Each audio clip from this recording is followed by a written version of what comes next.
ఎంపికకు 10వ తరగతి విద్యార్హత, సమగ్ర మార్కుల శాతం, గ్రేడింగ్ విధానం.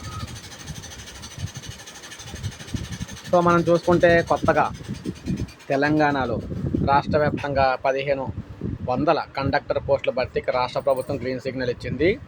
రోడ్డు రవాణా సంస్థ యాజమాన్యమే ఈ పోస్టుల భర్తీని చేపట్టనుంది. 10వ తరగతిలో వచ్చిన మార్కుల ఆధారంగా ఈ పోస్టులకు ఉద్యోగులను ఎంపిక చేయనున్నట్లు సమాచారం. ప్రభుత్వం నుంచి అనుమతి రావడంతో నియామక ప్రక్రియపై ఆర్టీసీ యాజమాన్యం దృష్టి సారించింది. ప్రత్యేక రాష్ట్ర ఏర్పాటు అనంతరం టీఎస్ఆర్టీసీ ఆవిర్భవించిన తర్వాత ఇప్పటి వరకు కండక్టర్ పోస్టులు భర్తీ చేయలేదు.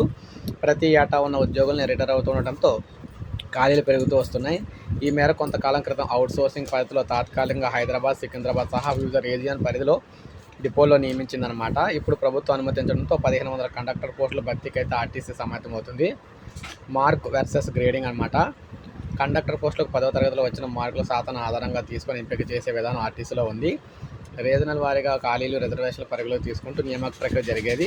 అయితే తర్వాత 10వ తరగతిలో గ్రేడింగ్ విధానం అమలులోకి వచ్చింది. మళ్ళీ ఇప్పుడు గ్రేడింగ్ విధానం పోయి మార్కులు వచ్చింది. దీంతో కండక్టర్ ఉద్యోగాలకు దరఖాస్తు చేసుకుని అభ్యర్థుల్లో కొందరు మార్కుల శాతంతో, మరికొందరు గ్రేడ్ల పాయింట్తో దరఖాస్తు చేసే పరిస్థితి నెలకొంది. ఇప్పుడు ఈ రెండు విధానాలను ఎలా పరిగణలోకి తీసుకోవాలన్న అంశంపై కసరత్తు చేస్తున్నట్లు తెలుస్తుందన్నమాట.